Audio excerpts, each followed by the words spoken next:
I said something that came off harshly. He reacted to it. I escalated. He escalated. Both of us lost control of our verbal capacity at a certain point. And the next thing you knew, things had gone from 0 to 100, as they sometimes do in a relationship. From out of the blue, things are just humming along to suddenly we're both yelling things at each other that neither of us would normally say and that both of us would probably laugh at if, we saw other people saying these things to each other on television. And I stormed off in a huff. Welcome to How to Trust Yourself, the podcast for anyone who's done with the endless second guessing and ready to tune in to your inner guidance. I'm Anna Holtzman, and I get that feeling of trudging through life like you're wading through mud, trying to figure out which way to go. In my 20s, I spent more time asking what should I do with my life than writing about crushes or bad dates in my journal. I've tried on a lot of answers: architecture, publishing, editing reality TV for a decade, and finally landing on therapy and coaching, helping people like you connect with your purpose. But here's the thing I've learned through all those twists and turns. Trusting yourself is the key to moving forward, even when the path feels messy. So if you're ready to stop doubting yourself and start listening to your gut, you're in the right place. Let's dive in. Welcome back, dear listener. Today, I'm going to tell you a story about a fight I had with my husband. Not because I want to air out dirty laundry, but because this is a very human experience and one that you'll probably relate to in some way or another. And because what played out uh, revealed a pattern that I see not just in my personal life, but also in my creative and professional life too. It's about shame spirals, sudden blowups, and the moments when you wake up mid-sentence wondering what just happened. It's a story about fear, freeze, and what it takes to come back to yourself when these flare-ups happen. And I'm sharing it because if you are a sensitive creative or coach or entrepreneur who's been ghosting your own goals, who's been disappearing from your passion when you get triggered, and you're circling your next move, your next passion project, but you're not quite stepping into it, this story might help you feel a little bit less alone. And it's also the kind of thing that I help my clients with in one-on-one coaching. So that'll all make sense as I get into this hot mess and how I moved through it. So I'm going to start this story by taking you back to the moment, to the pit of chaos. Um, we've had a series of wonderful house guests stay with us this summer, a smattering of different friends and family. And this was on a day when we were about to have family come over, cousins of mine who I hadn't seen in many, many years. Um, I was excited about it. We both were a little bit, um, you know, just not nervous about them coming, but just a little anxious about getting the house prepared. And we each had our own ideas for how that should happen. I think both of us were maybe each in our own little worlds about what we had planned out for the day, how we were going to prepare and get the house ready. And he was doing his thing. I was doing my thing. We exchanged a few words about what each person was doing. I said something that came off harshly. He reacted to it. I escalated. He escalated. Both of us lost control of our verbal capacity at a certain point, and the next thing you knew, things had gone from 0 to 100, as they sometimes do in a relationship.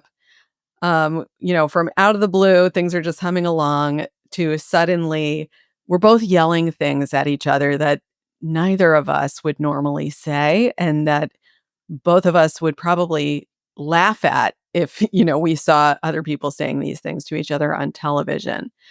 And I stormed off in a huff.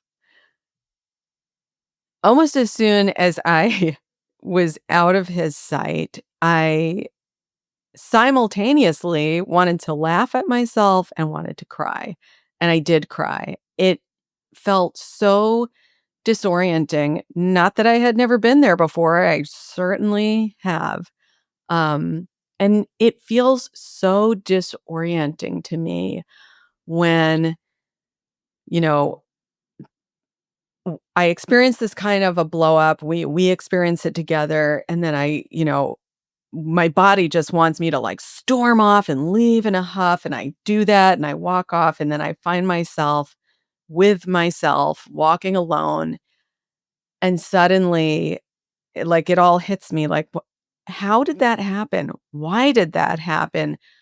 How did I, lose control of my words to the point where I was shouting things that make no sense, that I completely don't mean, in a voice that does not feel like my own?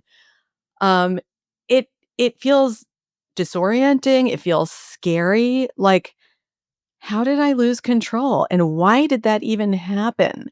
From a seemingly benign moment to, like, a 10 fire alarm or a 10 alarm fire, whatever. I think you get what I'm describing. Um, and as I was walking on the street, I just started weeping and asking myself, like, why did I suddenly get so reactive? Why did I go there? It felt like I was in some kind of a fugue state. So I knew that, part of me wanted to just keep walking and walking and walking and staying in that huff. And the other part of me wanted to run back and immediately, um, either talk it out and get to the bottom of it or just, supplicate myself and repent and self flagellate or use some other desperate way to try to repair the rupture that had happened. One part wanted to just stay angry forever. The other part desperately wanted to patch things up in a way that wouldn't have really patched things up. And so in that place of feeling, you know, urgent and like in that threat response mode, I knew that I needed to spend a little bit more time by myself cooling down before making any decisions about what to do next. So I continued walking, and as I walked, I talked to myself slowly, gently. At first I told myself things like, "You've been here before. You've recovered from episodes like this before. This is not the end of the world. You're going to be okay. Everything's going to be okay." And then interspersed with that, things would flare up in my mind again, like, "Oh my gosh, the sky is falling, like, this is a major problem. How are we gonna work this out?" All the kind of catastrophizing thoughts, and then I'd catch myself again, and I'd say, "Okay, you're feeling very activated right now.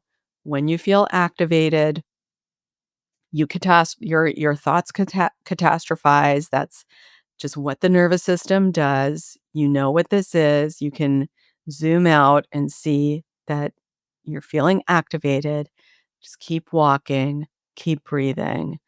And I somehow got to a place of where I felt regulated enough to come back home, say I was sorry. We both agreed that we should set this aside because the guests were about to come over and we were going to have to host together. And we managed to, you know, get to a place of being functional together as a couple to welcome my family.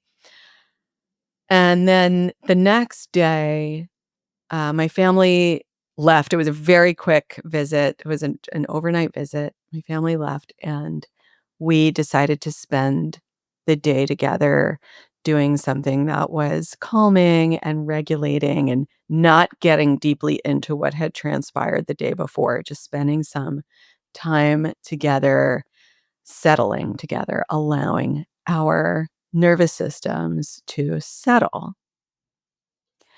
And it wasn't really till the day after that when I got to have a good long stretch of alone time with myself that I really delved into the tools that I use to reconnect with myself after an experience like that that feels like a breach of trust, not only with my partner in that moment, but really with myself. Like, I think that it was so painful not only because my partner and I were feeling this, like, disconnection from each other and both of us feeling unsafe around each other in the heat of it, but I was also feeling unsafe around myself.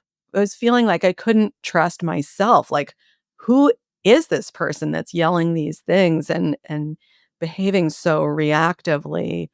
Um I needed a day to reconnect with myself and rebuild that trust with myself. And I did that by using my journaling tools, dialoguing with my fear, having a compassionate conversation with my fear and really listening to it the way a therapist would listen to a client, the way that I listen to my therapy and coaching clients with curiosity, with compassion, making it safe for them to share what's going on for them, bringing no judgment into the picture, reflecting for them, offering words of warmth and understanding. And through that dialogue with myself, what I realized was this was an echo of a pattern that used to be very prominent in my life years ago. And it's a pattern that still comes up because I'm still human. Um, but what's different nowadays is that I have a frame of reference to return to myself, to dialogue with myself, to use this experience to heal a new layer of something, to bring greater understanding to my patterns. But in earlier days, really not that long ago, I would say as recently as 8 years ago, um, this pattern would come up in in my, both in my relationships and also in my creative life, in my professional life, where something would trigger me and I didn't even know that I was getting triggered. And before I knew it, like, I was blowing things up in some way and didn't know why and would walk away, whether it was walking away from a relationship because I felt uncomfortable but couldn't even put words to that feeling of discomfort, just was like, "I gotta get out of here." And then before I knew it, I'd look back and it would be over. This would also happen, as I mentioned, in my creative life, in my career. Experiences like some stories that I've talked about previously on this podcast, like when I was in my early 30s and I poured my heart and soul into making this documentary about subway musicians and put all my energy into getting it out there into the world. I put up a screening that got me this mini press tour, which included being interviewed live on radio by David Lee Roth. This momentum was building, and then I got one negative review of my film on someone's personal blog on, some deep obscure place of the internet. And I was triggered, but I couldn't name that that was happening. I wasn't conscious that that was happening. What I experienced was flash forward to like a month or 2 later, and I looked back in the rearview mirror and was like, "Huh, I guess I stopped promoting that film. I guess I let that dream go. I guess I'm on to the next thing. I don't really know why. I guess that just didn't really work out for me." I didn't see that I had gotten triggered by something objectively pretty benign, a negative review. Okay, nobody likes to get those, but it was by, just some private person on their obscure private personal, not private, but personal blog. Um, it triggered me. My nervous system went into collapse. I went numb. I froze. I went into, you know, a nervous system puddle. And I completely retreated from that project and from promoting it. And I went into like an emotional slump. And when I woke up from that slump, it was like, huh, wait, like Rip Van Winkle waking up and the world has changed and that project is behind me. And I'm like, okay, I guess I'm on to the next thing. So this was a pattern that just repeated itself in both my relationships and in my relationship with my creative work. And it wasn't until years and years later when I was it felt like I was forced in a way to learn about my nervous system and how to work with my nervous system because in my mid 40s, I developed persistent, frequent migraine attacks. I developed this chronic migraine pattern. And in order to get my life back, I dove into the world of mind body medicine, learning how to work with my nervous system, learning how to recognize when I was getting triggered into a threat response state. And then how to take care of myself, how to reconnect with myself, how to hold my nervous system with tenderness and compassion so that I could come back to myself. And that enables me to keep going, to come back to the partner that I've now been with for 10 years, actually, when none of my previous relationships had lasted, I think, more than 10 months, believe it or not. Um, it allows me to come back to the work that I love, that I am so passionate about, when I get triggered into a spiral of imposter syndrome and self-doubt, which I regularly do because I'm human. And that is something that happens when you're putting yourself out there into the world and doing work that you passionately care about. So, this is my invitation to you. Um,